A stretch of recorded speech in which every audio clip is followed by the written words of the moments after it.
लग्नाच्या रात्री नवऱ्याने मध्ये ठेवली उशी, शरीर संबंधास नकार, कारण समजताच पत्नी हादरली, भयंकर प्रकार। लग्न मोठ्या थाटामाटात झालं होतं। नातेवाईक, बँड बाजा, आनंद, हशा, सर्व काही स्वप्नासारखं वाटत होतं। नवऱ्याच्या आणि नवरीच्या डोळ्यात अनेक स्वप्न होती नव्या आयुष्याची। नवऱ्याच्या घरात त्या नवरीचं जोरदार स्वागत झालं। सगळं अगदी व्यवस्थित, सभ्य आणि विश्वासार्ह वाटत होतं। रात्र झाली, मधुचंद्राची रात्र। नवरीने मनात अनेक विचार व्यक्त केले होते। नव्या आयुष्याची सुरुवात, नव्या नात्याची ओळख, पण जे घडलं ते पूर्णपणे अनपेक्षित होतं। नवरा शांत होता, थोडा दुरावलेला, आणि अचानक त्याने दोघांच्या मध्ये एक उशी ठेवली। नवरीला थोडं विचित्र वाटलं। कदाचित तो लाजत असेल असं तिनं स्वतःला समजावलं, पण रात्रभर नवऱ्याने तिच्याकडे वळूनही पाहिलं नाही। ती काही बोलू पाहत होती, पण त्याने संवाद टाळला। वातावरणात शांतता आणि अस्वस्थता दोन्ही वाढत गेली। दुसऱ्या दिवशी तेच नवरा अंतर ठेवत होता, बोलणं कमी, नजरा टाळणं जास्त। नवरीला प्रश्न पडू लागले, नेमकं काय चाललंय? लग्नानंतर असं वागणं का? काही दिवस गेले, प्रत्येक रात्री नवरा मध्ये उशी ठेवायचा। काही वेळा तर तो उशिराने झोपायला यायचा। नवरीची अस्वस्थता वाढत चालली होती। तिने हलक्या फुलक्या शब्दात बोलण्याचा प्रयत्न केला, पण नवरा विषय टाळत होता।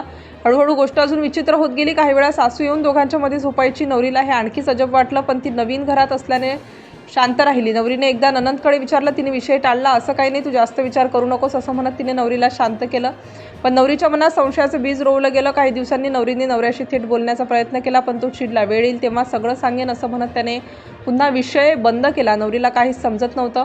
काळ पुढे जात होता, पण परिस्थिती बदलत नव्हती। नवरीचं मन खचत चाललं होतं। तिला वाटत होतं काहीतरी मोठं लपवलं जात आहे। एके दिवशी नवरीने माहेरी जाण्याचा विचार केला। तिने ननंदला सांगितलं। त्यानंतर अचानक नवऱ्याने एकदाच तिच्याशी संबंध ठेवले, पण पुन्हा त्याचं वागणं पूर्वीसारखंच थंड झालं। नवरी अधिक संभ्रमात पडली। एकदाच असं का? पुन्हा का नाही? तिच्या मनात प्रश्नांचा भडीमार सुरू झाला। दरम्यान सासरच्यांचं वागणंही बदलायला लागलं। ते तिला वेगळ्याच नजरेने पाहू लागले। काहीतरी दबाव निर्माण केला जात होता। एके दिवशी सासरच्यांनी तिला माहेरी पाठवलं। कारण सांगितलं नाही, फक्त थोडे दिवस जा असं सांगितलं। नवरीला अधिकच संशय आला।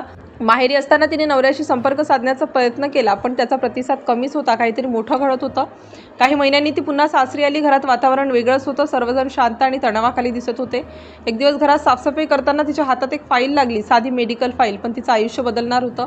तिने फाईल उघडली आणि तिचे हात थरथरू लागले। आत काही रिपोर्ट्स होते, हॉस्पिटलचे कागद आणि काही गंभीर तपशील। नवरीने बारकाईने वाचायला सुरुवात केली। प्रत्येक पान वाचताना तिच्या चेहऱ्यावरचा भाव बदलत गेला।